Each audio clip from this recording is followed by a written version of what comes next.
Guard نے get کھولا تو وہ گاڑی اندر لے گیا۔ رات کے 10 بج رہے تھے۔ وہ جانتا تھا کہ اس کی ماں جاگ رہی ہوں گی، تبھی اپنی طرف کا دروازہ کھول کر باہر نکل گیا۔ اسے ایسے جاتے دیکھ کر جنت کا خون کھول اٹھا۔ ارے او گھٹیا ایس پی، مجھے تو کھول کر جاؤ، شرم نام کی تو کوئی چیز ہی نہیں ہے، جنت نے کھڑکی سے سر نکال کر چلا کر کہا، جس پر وہ ناگواری چہرے پر لاتے ہوئے مڑا اور اس کے پاس آ کر اس کی ہتھکڑی کھول دی، جس کی وجہ سے اس کی سفید کلائی سرخ ہو چکی تھی اور جنت کے مزاحمت کرنے پر ایک جگہ سے چھل بھی چکی تھی جہاں پر اب خون رس رہا تھا۔ کان کھول کر بات سن لو لڑکی، اس گھر میں میری ماں رہتی ہے اور باقی صرف نوکر ہیں۔ آج تو تم نے اونچی آواز میں بات کر لی، آئندہ میں تمہاری آواز گھر کی 4 دیوار سے باہر نہ سنوں، ورنہ زبان کاٹنے میں دیر نہیں کروں گا۔ زیان نے اسے ایک جھٹکے سے گاڑی سے باہر نکال کر کہا اور خود قدم اندر کی جانب بڑھا دیے۔ وہ پیچھے کھڑی اپنی آنسوؤں کو روکنے کی کوشش کرنے لگی، جو بہت ضبط کے باوجود اس کی گالوں پر پھسل گئے، جنہیں ہاتھ سے صاف کرتی وہ بھی اس کے پیچھے ہی گھر میں داخل ہوئی۔ گھر باہر سے جتنا شاندار تھا، اندر سے اتنا ہی خوبصورت اور بہترین طریقے سے سیٹ ہوا تھا۔ جنت نے گھوم کر سارے گھر کا جائزہ لیا، لیکن اسے سمجھ نہیں آیا تھا کہ جائے کہاں۔ تبھی کچھ سوچتے ہوئے وہ سیڑھیاں چڑھ کر دوسری منزل پر آئی۔ جو پہلا کمرہ نظر آیا اسی میں ہی گھس گئی۔ کمرے کے اندر جا کر تو جیسے وہ بھول ہی گئی تھی کہ وہاں کرنے کیا آئی ہے۔ گہرے نیلے اور سفید رنگ سے سجا کمرہ بلا شبہ بہت خوبصورت تھا۔ کمرے کے عین وسط میں بڑا سا ڈبل بیڈ تھا، جس پر نیلے رنگ کی بیڈ شیٹ بچھی ہوئی تھی۔ فرنیچر سارا سفید رنگ کا تھا، جبکہ پردے، تکیے کور، صوفے کور سب گہرے نیلے رنگ کے تھے۔ کمرے کی دائیں جانب کتابوں کا ایک رینک تھا، ساتھ ہی ایک میز اور کرسی پڑی تھی جس پر ضرورت کا تمام سامان موجود تھا، جبکہ اس کی مخالف سمت میں بڑا سا سنگھار میز تھا۔ ایک دیوار کے ساتھ 3 سیٹر صوفہ پڑا تھا، جس کے سامنے شیشے کی میز پر کچھ فائلیں پڑی تھیں۔ واؤ! بے ساختہ جنت کے منہ سے یہ الفاظ ادا ہوئے۔ ابھی وہ کمرے کا جائزہ لے رہی تھی جب اچانک نظر بیڈ کی اوپر والی دیوار پر گئی تو وہیں تھم گئی۔ اس کے عین سامنے زیان احمد شاہ کی تصویر تھی، کالے 3 پیس سوٹ میں، سنہری آنکھوں میں ڈھیر ساری چمک اور ہونٹوں پر مسکراہٹ سجائے۔ وہ بلا شبہ غضب لگ رہا تھا۔ تبھی تو جنت بغیر پل کے جھپکے اس کی تصویر کو دیکھے جا رہی تھی، جیسے وہ خود اس کے سامنے کھڑا ہو۔ پھر اس کے ذہن میں خیال آیا، جس پر عمل کرتے ہوئے وہ بیڈ پر چڑھی اور تصویر اتار کر نیچے زمین پر پھینکی، جس پر وہ ٹوٹ کر کرچی کرچی ہو گئی۔ پھر وہ نیچے اتری اور پورے کمرے کا حلیہ بگاڑ کر رکھ دیا۔ وہ ویسے حد سے زیادہ تھک گئی تھی، پہلے نتاشا کی شادی میں اور پھر جو کچھ اس کے گھر میں ہوا۔ وہ خود بھی وہیں ٹوٹی ہوئی تصویر کے پاس بیٹھتی چلی گئی، یہ جانے بغیر کہ ایک شیشے کا ٹکڑا اس کے پاؤں میں چبھ گیا ہے۔ اسے درد کا احساس ہی نہ ہوا۔ شاید اس وقت اس کی ساری حصے کام کرنا چھوڑ چکی تھی۔ وہ کبھی روتی بلکتی سو گئی۔ اسے علم ہی نہ ہوا کہ رات 11 بجے جب وہ اپنی اماں جان کو سلا کر اپنے کمرے میں آیا تو کمرے کی حالت دیکھ کر اس کا سر گھوم گیا۔ پھر یاد آیا، وہ جس آفت کو گھر لایا یہ اسی کا کارنامہ ہونا ہے۔ یقیناً اس نے آگے بڑھ کر ساری لائٹیں جلا دی تو سامنے والا منظر دیکھ کر تو اس کا خون کھول اٹھا۔ وہ بیڈ کے پاس ہی گری پڑی تھی، پاؤں سے خون بہہ کر سارے فرش کو سرخ کر چکا تھا۔ لمبے گھنے بال بکھرے ہوئے تھے اور وہ خود ٹوٹی ہوئی تصویر کے اوپر بے سدھ پڑی تھی۔ وہ لپک کر اس تک پہنچا، پھر احتیاط سے اسے اٹھا کر بیڈ پر لٹایا اور فرش سے سارے شیشے کے ٹکڑے اور تصویر اٹھا کر ایک طرف رکھ دی۔ ملازم کو وہ اس وقت آواز نہیں دے سکتا تھا، تبھی خود ہی کسی طرح فرش پر پڑا خون صاف کر کے اس نے اس کے پاؤں کی پٹی بھی کر دی۔ میں نے پہلے ہی کہا تھا تم نے اپنے ساتھ بہت برا کر لیا ہے لڑکی۔ وہ ایک نظر اس کے سوتے ہوئے وجود کو دیکھ کر بڑبڑایا اور خود فریش ہونے کے لیے چلا گیا۔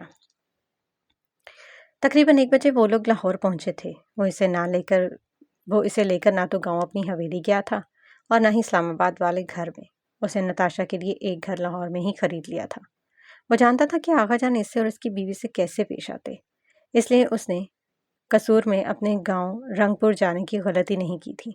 کاشف سے کہہ کر اس نے لاہور والے گھر میں ہی ساری تیاریاں کروا لی تھی۔ ماں جان کو وہ پہلے ہی نادیہ اور عرفان کے ساتھ گاؤں کے لیے روانہ کر چکا تھا۔ نتاشا کو کچھ عجیب تو لگا، لیکن وہ خاموش رہی۔ آشان نے گھر میں آتے ہی بٹن پر ہاتھ رکھا تو سارا گھر روشنی میں نہا گیا۔ نتاشا سنبھل کر قدم اٹھاتی عین گھر کے وسط میں جا کھڑی ہوئی۔ آج سے یہ گھر تمہارا ہے جانم، آشان نے اسے اپنے ساتھ لگا کر کہا، جس پر وہ شرما کر اس سے دور ہوئی۔ لیکن آپ مجھے اپنے گھر کیوں نہیں لے کے گئے جہاں باقی سب رہتے ہیں؟ نتاشا نے ہچکچاتے ہوئے پوچھا اور انگلیاں مڑوڑنے لگی۔ وہ اس لیے کیونکہ میں نہیں چاہتا کہ کوئی ہمیں ڈسٹرب کرے، آشان نے مسکراتے ہوئے کہتے ہوئے آنکھ دبائی، جس پر نتاشا کو لگا وہ وہیں گر جائے گی شرم کے مارے۔ اچھا آپ مجھے بتا دیں کمرہ کون سا ہے؟ میں بہت تھک چکی ہوں، نیند بھی آ رہی ہے، نتاشا نے ادھر ادھر دیکھتے کہا۔ وہ آشان سے نظریں ملانے سے شرما رہی تھی۔ تمہیں ابھی بھی لگتا ہے کہ تمہیں دوبارہ جان سے مارنے کی کوشش میں نے کی تھی؟ آشان نے اس کے سامنے آ کر کہا اور اس کا چہرہ اٹھا کر اونچا کیا تاکہ وہ اس کو دیکھ کر جواب دے۔ میں نے ایسا تو کچھ نہیں کہا، نتاشا نے کہہ کر فوراً نظریں دوبارہ جھکا دی تو وہ ایک گہرا سانس بھر کر رہ گیا۔ اوپر جا کر دوسرا کمرہ ہے، جاؤ فریش ہو جاؤ۔ آشان نے ہاتھ سے اشارہ کر کے اسے بتایا تو وہ لمحے کی تاخیر کیے بغیر اپنا لہنگا سنبھالتے ہوئے اوپر چلی گئی۔ آشان بھی اس کے پیچھے ہی اوپر گیا لیکن دوسرے کمرے میں جا کر کپڑے بدل کر بالکنی میں جا کر کھڑا ہو گیا، پھر فون پر نمبر ڈائل کر کے کان سے لگایا۔ تم نے جو کہا تو وہ میں نے کر دیا ہے، تمہیں بس اسے بدلہ چاہیے تھا، وہ میں لے لوں گا، لیکن میری ایک بات سن لو کاشف، اگر کبھی غلطی میں تم نے اسے نقصان پہنچانے کی کوشش کی یا آغا جان کو اس کے بارے میں کچھ بھی بتایا تو اچھا نہیں ہوگا۔ میں بھول جاؤں گا کہ تم میرے دوست ہونے سے زیادہ میرے بھائی ہو۔ آشان نے اپنی کہہ کر فون کاٹ دیا بغیر اگلے کی کوئی بات سنے۔ اپنے بالوں میں انگلیاں پھیر کر اس نے خود کو نارمل کیا اور پھر چہرے پر مسکراہٹ سجا کر اپنے اور نتاشا کے کمرے میں داخل ہوا۔ وہ لہنگا بدل چکی تھی، اب کالے رنگ کے جوڑے میں ہم رنگ دوپٹہ شانوں پر پھیلائے بیڈ کی پشت سے ٹیک لگا کر سر ٹکا کر آنکھیں موندے بیٹھی تھی۔ بھورے بال کھلے چھوڑے ہوئے تھے۔ دروازہ کھلنے کی آواز پر وہ سیدھی ہو کر بیٹھ گئی۔ آشان چلتا ہوا اس کے پاس ہی بیٹھ گیا پھر جیب سے ایک سرخ مخمل کی ڈبیا نکال کر اسے دی۔ یہ تمہاری منہ دکھائی ہے۔ آشان نے وہ ڈبی اسے تھماتے ہوئے کہا تو اس نے کچھ حیران ہوتے ہوئے لے لی۔ لیکن آپ نے تو میرا گھونگھٹ اٹھا کر دیکھا ہی نہیں۔ نتاشا نے آنکھوں میں بلا کی معصومیت لیے کہا تو ایک پل کو آشان کو شدت سے احساس ہوا کہ وہ کیا کر چکا ہے، لیکن اب واپسی کی کوئی راہ نہیں تھی۔ اچھا ایسی بات ہے، تم اب یہ تمہارا گھونگھٹ اٹھا کر تمہارا چہرہ دیکھ لیتا ہوں، ٹھیک ہے؟ آشان نے کہتے ہوئے اس کا دوپٹہ اس کے سر پر گھونگھٹ کی طرح کروا دیا۔ وہ خاموش بیٹھی اسے دیکھتی رہی، پھر اس نے گھونگھٹ اٹھا کر اسے دیکھا اور ہاتھ سے ڈبی کھول کر اندر سے خوبصورت چین نکال کر اسے پہنا دی جس پر چھوٹا سا دل بنا ہوا تھا۔ کیسی لگی؟ آشان نے اسے چین دیکھتے ہوئے پوچھا۔ بہت پیاری، آپ کا شکریہ، نتاشا نے کہہ کر اس کے ہاتھ سے وہ ڈبی لے کر سائڈ پر رکھ دی۔ تمہیں پتہ ہے یہی وہ الفاظ ہیں جو میں نے پہلی دفعہ تمہارے منہ سے سنے تھے اپنے لیے۔ آشان نے اپنی پہلی ملاقات کا حوالہ دیتے ہوئے کہا تو وہ شرما کر سر جھکا گئی۔ آپ ہمیشہ ایسے ہی رہیں گے نا، بدلیں گی تو نہیں؟ نہ جانے نتاشا نے یہ سوال کیا تھا وہ خود نہیں جانتی تھی، لیکن وہ آشان کو خاموش ہونے پر مجبور کر چکی تھی۔ بھلا اب وہ اسے کیا بتاتا کہ اس نے اسے چھوڑنے کے لیے ہی یہ اپنایا ہے؟ وہ کچھ کہے بغیر دوسری طرف آ کر لیٹ گیا تو نتاشا نے بھی لائٹ بند کر دی۔ اسے خود بھی کافی نیند آ رہی تھی۔ اپنے سوال کا جواب صبح دینے کا سوچ کر وہ سو گئی، لیکن آشان کی نیند ضرور اڑا چکی تھی۔ آج ان کے 7واں سیمسٹر کا پہلا دن تھا، 3 مہینے کی سیمسٹر بریک کے بعد، لیکن حیات اور زمل ہی صرف یوں نہیں آئی تھی۔ نتاشا کا تو چلو انہیں پتا تھا، لیکن جنت کے ایسے غائب ہو جانے پر وہ دونوں پریشان تھی۔ نہیں مطلب 3 مہینے کی چھٹیوں کے بعد بھی جنت بیگم کا دل نہیں بھرا جو آج پھر چھٹی کر کے بیٹھ گئی ہے، زمل نے سخت غصے میں ساتھ کھڑی حیات سے کہا جس نے لاپرواہی سے کندھے اچکا دیے۔ بھائی میں کیا کہہ سکتی ہوں، ہو سکتا ہے شاید زیان بھائی نے نہ آنے دیا ہو، حیات نے قدم کلاس کی جانب اٹھاتے ہوئے کہا۔ ان 3 ماہ کے سیمسٹر بریک میں کچھ حد تک ان سب کی زندگی سنبھل چکی تھی۔ ان چاروں نے اپنے نئے بنے رشتوں کو سمجھنا شروع کر دیا تھا۔ حیات کا نکاح بھی انہی چھٹیوں میں ہو چکا تھا، جبکہ رخصتی اس کے BS مکمل ہونے کے بعد ہونی تھی، اور زمل کا نکاح بھی آنے والے جمعے کو متوقع تھا۔ وہ ابراہیم سے 1 یا 2 دفعہ ملی تھی، لیکن اسے پہلی نظر میں ہی پہچان گیا تھا کہ وہ یہی لڑکی ہے جو اس کی گاڑی کے نیچے آتے آتے بچی تھی۔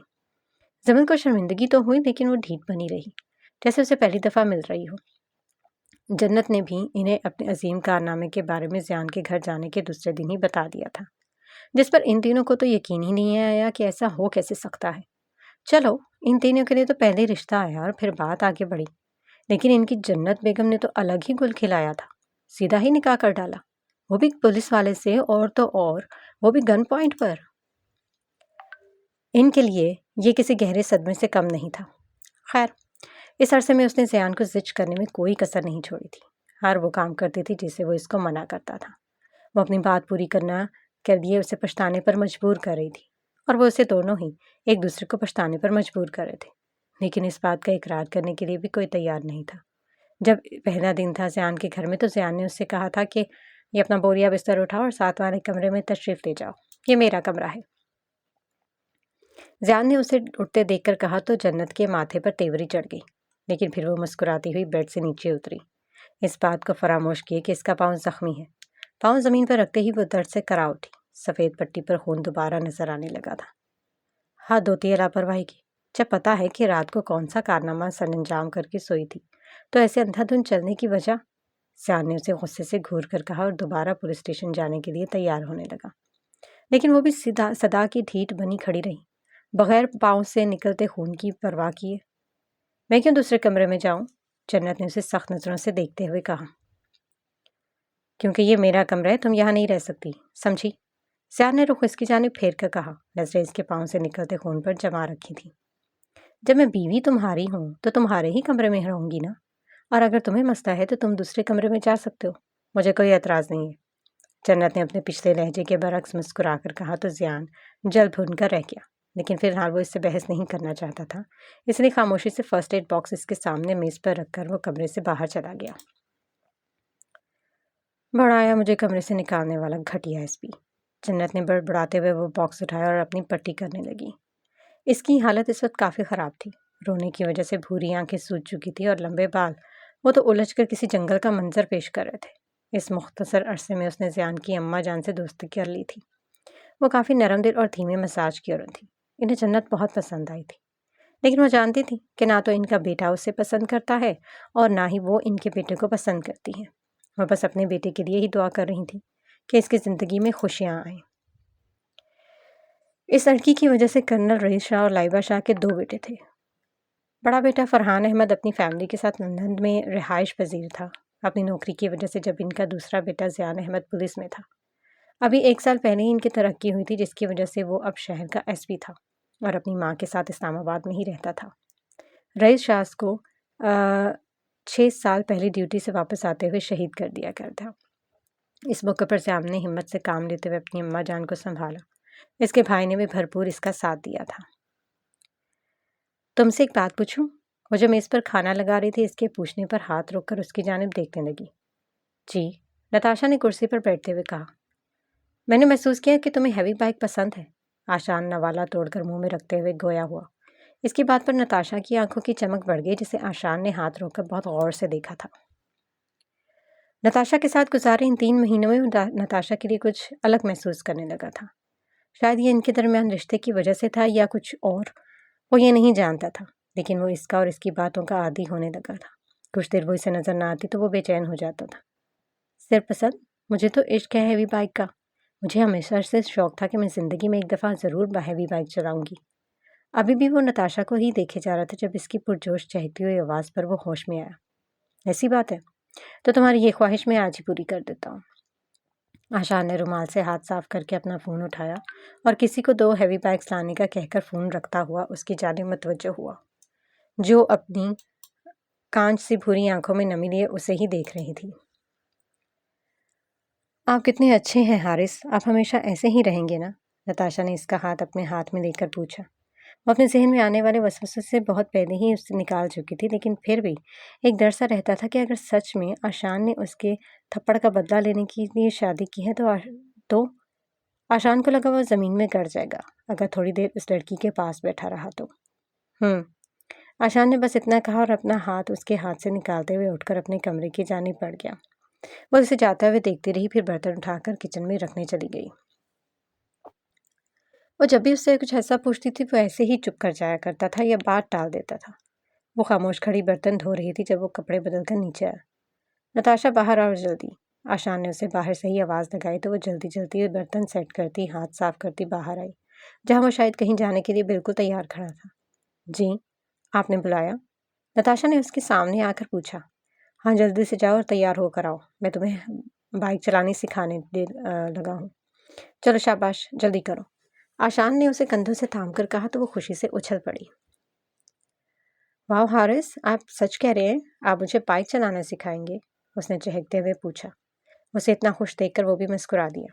ہاں، میں بالکل تمہیں سکھاؤں گا، لیکن اس سے پہلے جاؤ چینج کر کے آؤ، جلدی، میں باہر انتظار کر رہا ہوں تمہارا۔ آشان اس کا گال تھپ تھپا کر باہر چلا گیا تو وہ بھی خوشی خوشی اوپر اپنے کمرے کی جانب بھاگی۔ ٹھیک 5 منٹ کے بعد وہ آشان کے سامنے کھڑی تھی۔ بائیکر کے سوٹ میں، وہ خود بھی اسی سوٹ میں ملبوس تھا۔ اس سے پہلے وہ اس سے کچھ پوچھتی، گیٹ سے ایک شخص داخل ہوا جس نے 2 چابیاں آشان کو تھمائیں۔ ٹھیک ہے شاکر، اب تم جاؤ، اور ہاں، جس روڈ پر ہم نے جانا ہے وہ بند کروا دیا ہے نا؟ آشان نے چابیاں دے کر اسے جانے کا کہا، لیکن پھر کچھ یاد آنے پر اس سے پوچھا۔ جی سر، جیسا آپ نے کہا تھا ویسے ہی ہوا ہے، آپ آرام سے میڈم کے ساتھ رائڈ کر سکتے ہیں۔ شاکر نامی شخص نے اپنی مسکراہٹ چھپاتے ہوئے کہا اور آشان کے اشارہ کرنے پر وہاں سے چلا گیا۔ چلو آؤ جانو، آج تمہیں ہیوی بائک چلانا سکھاتا ہوں، آشان نے مسکرا کر کہتے ہوئے اس کے آگے ہاتھ کیا، جسے نتاشا نے شرماتے ہوئے پکڑ لیا۔ آشان اسے لیے باہر آیا جہاں 2 بائک کھڑے تھے، ایک کالا اور دوسرا نیلا۔ تمہیں کون سا والا پسند ہے نتاشا؟ آشان نے اس سے پوچھا، جو آنکھوں میں ڈھیر سارا تجسس لیے بائکس کو دیکھنے میں مشغول تھی۔ اس کے پوچھنے پر وہ اس کی طرف متوجہ ہوئی۔ جو آپ میرے لیے منتخب کر دے، نتاشا نے اس کی بھوری آنکھوں میں دیکھتے ہوئے کہا، جس پر وہ ہلکا سا مسکرا دیا۔ چلو ٹھیک ہے، یہ کالے والا تم چلاؤ اور دوسرا میں چلاتا ہوں، آشان کہتے ہوئے خود نیلے والے بائک پر بیٹھ گیا اور ہیلمٹ پہن لیا، جبکہ وہ اسے ہی دیکھے جا رہی تھی۔ کیا ہوا جانو، کھڑی کیوں ہو؟ بیٹھو۔ آشان نے اسے کھڑا دیکھا تو پوچھا۔ وہ مجھے ہیلمٹ پہننا نہیں آتا، نتاشا نے کچھ شرمندہ ہوتے ہوئے کہا، جس پر وہ بائک سے اتر کر اسے پاس آیا اور اسے ہیلمٹ پہنایا، پھر اسے بتایا کہ بائک کیسے چلانی ہے۔ نتاشا کو سکھانے کے لیے وہ اپنے گھر کے سامنے والے روڈ پہلے ہی بند کروا چکا تھا تاکہ کوئی ٹریفک وہاں سے نہ گزرے۔ تھوڑی سی محنت کے بعد نتاشا بائک خود چلانے میں کچھ حد تک ماہر ہو چکی تھی۔ کہاں غائب ہو؟ آج پہلا دن تھا اور تم آئی ہی نہیں۔ حیات جنت کے فون اٹھاتے ہی پھٹ پڑی جنت نے، جس پر منہ بنایا۔ یار وہ آنٹی کی کچھ طبیعت ٹھیک نہیں تھی اور زیان نے ڈیوٹی پر جانا تھا، اس لیے میں نہیں آ پائی۔ اس نے غصے کو ضبط کر کے کہا، ورنہ اسے غصہ تو بہت آیا ہوا تھا، پہلے اس ایس پی پر جس نے آج یونی جانے سے منع کیا تھا کیونکہ اماں جان کی طبیعت کچھ ناساز تھی، دوسرا بھی اس حیات نے فون کر کے دماغ خراب کر دیا تھا۔ اوہ، تو یوں کہو نا ساسو ماں کی خدمت کر رہی ہو۔ ٹھیک ہے، لگی رہو۔ وہ میں نے تمہیں بس اتنا بتانا تھا کہ جمعے کو نکاح ہے زمل کا، تو وقت پر آ جانا۔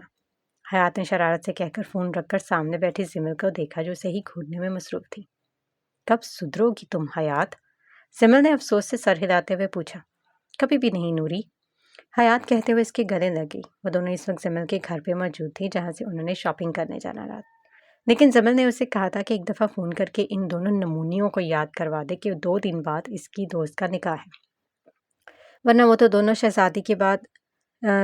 شادی کے بعد عید کا چاند ہی ہو کر رہ گئی تھی۔ اچھا، اب میرے گلے مت پڑو، پہلے تاشی کو فون کر کے یاد کروا دو، اور ایسا نہ کہ اس نے اپنے گلوکار شوہر کے ساتھ کوئی پلان بنا لیا ہو۔ زمل نے اسے خود سے دور دھکیل کر بولا، جس پر حیات نے برا سا منہ بنایا۔ باز آ جاؤ اپنی ان حرکتوں سے، اب حیات تم کوئی چھوٹی بچی نہیں رہی، خیر سے نکاح میں ہو کسی کے۔ زمل نے اس کے منہ بنانے پر اس کی کلاس لے ڈالی۔ نہیں، پہلے تو تم مجھے یہ بتاؤ کہ کیا کسی کے نکاح میں ہونے کا یہ مطلب ہوتا ہے کہ بندہ سانس بھی اس سے پوچھ کر لے کہ سنیے کیا میں سانس لے لوں؟ حیات نے ناک چڑھا کر کمال کی اداکاری کرتے ہوئے کہا، جس پر زمل کا کہا بلند ہوا۔ اب میں نے یہ بھی نہیں کہا، زمل ہنستے ہوئے بولی۔ بکواس بند کرو، میں دیکھتی ہوں تم کتنی سیدھی ہوتی ہو نکاح کے بعد۔ حیات نے کہتے ہوئے اس کے ہاتھ سے اپنا فون چھین کر نتاشا کا نمبر ملایا اور فون کان سے لگا کر زمل کے ساتھ ہی صوفے پر بیٹھ گئی۔ ہاں حیات، بولو، کیسے یاد کیا؟ رسمی لیگ کے بعد نتاشا نے پوچھا، جس پر حیات کا دل کیا اسے فون سے نکال کر اتنے تھپڑ لگائے کہ اس کا دماغ جگہ پر آ جائے۔ چلو شکر ہے تمہیں میرا نام تو یاد ہے، ورنہ مجھے ڈر تھا کہ کہیں تم یہ نہ پوچھ لو کہ باجی آپ کون؟ حیات کے غصے سے کہنے پر نتاشا کھل کر ہنس دی۔ اس کی یہ ہنسی دیکھ کر آشان اسے دیکھتا رہ گیا۔ کتنی پیاری ہے یہ لڑکی، وہ دل میں خود سے ہی مخاطب ہوا۔ حیات تم بھی کمال کرتی ہو، پر تمہیں میں کیسے بھول سکتی ہوں؟ تمہیں یاد ہے نا کہ تمہارا نمبر میرے فون میں کلب کے نام سے سیو ہے، تو بھلا کوئی اپنے کلب کو بھی بھول سکتا ہے؟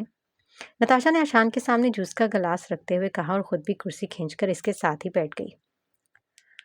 بس زیادہ مکھن لگانے کی ضرورت نہیں ہے، میں نے بس یہ بتانے کے لیے فون کیا ہے کہ 2 دن بعد اگر تمہیں یاد ہو تو زمل کا نکاح ہے، تو وقت سے پہلے ہی پہنچ جانا، ورنہ زمل تمہارے ہینڈسم شوہر کو گنجا کر دے گی۔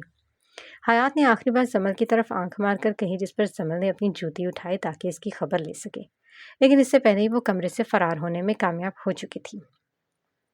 مجھے یاد تھا میں وقت سے پہلے ہی پہنچ جاؤں گی، نتاشا نے اس سے کہہ کر فون بند کر دیا کیونکہ وہ زمل کی غصے بھری آواز سن چکی تھی اور حیات کی شامت پکی تھی۔ خدا خدا کر کے وہ دن بھی آ ہی گیا جس دن زمل کا نکاح تھا اور جس دن سیان، آشان، کاشان اور زعیم کی پہلی بار ملاقات ہونی تھی۔ ایک جگہ وہ چاروں ہی مختلف شعبوں سے تعلق رکھنے والے تھے، لیکن اپنے کام کے بے تاج بادشاہ، ان کو ان کے کام میں مات دینا تقریباً ناممکن ہی تھا۔ زمل نے موتیا رنگ کا شرارہ چولی پہن رکھا تھا جس پر سنہری رنگ کا گوٹا لگا ہوا تھا۔ دوپٹہ بھی ہم رنگ ہی تھا جس پر چھوٹے چھوٹے موتی چاروں طرف لگے ہوئے تھے۔ ہاتھوں میں موتی اور گلاب کے گجرے اور سلور رنگ کی چوڑیاں پہن رکھی تھی۔ کالی آنکھوں پر بہت خوبصورتی سے کاجل اور لائنر لگا رکھا تھا۔ ہونٹوں پر میرون رنگ کی لپسٹک لگائے وہ بہت پیاری اور معصوم لگ رہی تھی۔ ماشاءاللہ نوری، بہت پیاری لگ رہی ہو، حیات نے اس کا دوپٹہ سیٹ کرتے ہوئے کہا جس پر وہ شرما گئی۔ حیات نے خود نارنجی رنگ کا پاؤں تک آتا گھیرے والا فراک پہن رکھا تھا۔ ہلکا سا میک اپ کیے وہ ہمیشہ کی طرح کہیں کی شہزادی لگ رہی تھی۔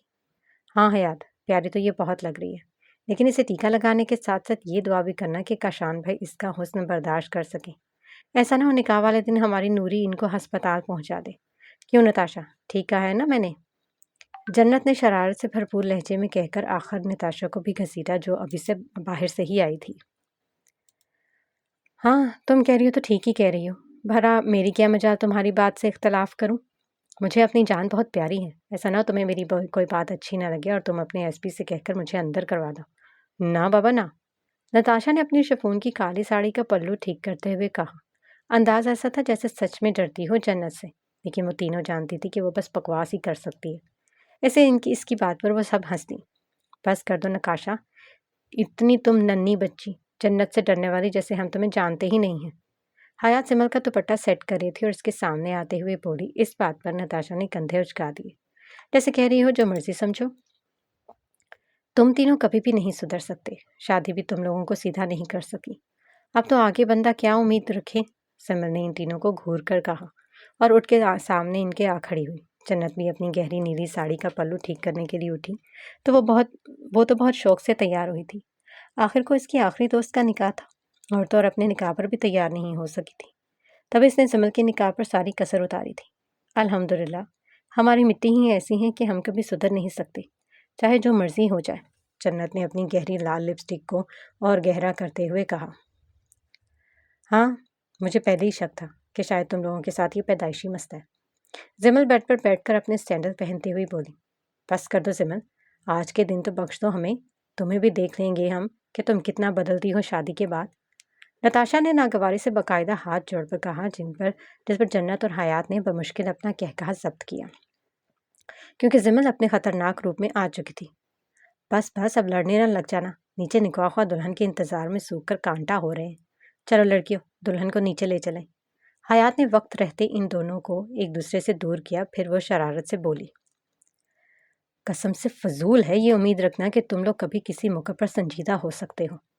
زمل نے غصے سے دیکھتے دروازے کی جانب بڑھ گئی۔ اسے اکیلے جاتے دیکھ کر وہ تینوں ایک ساتھ اس تک پہنچی اور پھر اسے لے کر نیچے آئیں جہاں اس کا ہی انتظار ہو رہا تھا۔ زمل کے آتے ہی نکاح شروع ہوا اور کچھ دیر بعد ہی وہ زمل نور فراز سے زمل نور کاشان بن گئی۔ ان دونوں نے اسے گلے لگا کر مبارک دی اور پھر وہ تینوں کاشان کے پاس گئی جو ان کے شوہروں کے درمیان ہی بیٹھا تھا۔ نکاح بہت بہت مبارک ہو کاشان بھائی، انہوں نے ایک ساتھ کہا۔ جہاں کاشان حیران ہوا وہاں زعیم، زیان اور آشان نے بھی سر اٹھا کر سامنے کھڑی اپنی بیویوں کو دیکھا جو بلا شبہ بہت حسین لگ رہی تھیں۔ خیر مبارک میری پیاری بہنوں، کاشان نے مسکرا کر کہا تو ان تینوں کے ماتھے پر بل پڑے۔ بھلا اس کو اتنا مسکرا کر جواب دینے کی کیا ضرورت ہے؟ زیان نے آشان کے کان میں سرگوشی کی تو اس نے یہی بات ساتھ بیٹھے زعیم سے پوچھی جس نے کندھے اچکا دیے۔ شاید بیگم کی دوست سمجھ کر کہہ رہے، جانے تو تم دونوں، زعیم نے آہستہ آواز میں ان دونوں سے کہا جس پر انہوں نے سر ہلا کر ان کی جانب دیکھا جو اب پھر سے زمل کے ارد گرد بیٹھی تھی۔ زعیم کی نظر حیات پر گئی تو اسے وہ دن یاد آ گیا جس دن ان کا نکاح ہوا تھا اور اس کی حیات سفید جوڑے میں حور لگ رہی تھی اور ہاتھوں میں پہنے گجرے اس کی خوبصورتی میں چار چاند لگا رہے تھے۔ زعیم نے اس کا ہاتھ پکڑ کر کہا تھا، ایک بات ہمیشہ یاد رکھنا حیات زعیم عہد ملک کی زندگی کے لیے تمہارا یعنی حیات زعیم کا ہونا بہت زیادہ ضروری ہے۔ اس کی بات پر حیات شرم سے لال ٹماٹر ہو گئی تھی۔ پھر زعیم نے اس کی پیشانی پر بوسہ دیا تو وہ مارے شرم کے مزید سر جھکا گئی۔ کہاں کھو گئے زعیم بھائی؟ میں کب سے آپ کے سامنے نکاح کے چھوارے لے کر کھڑی ہوں اور آپ ہیں کہ پتہ نہیں کہاں گم ہے۔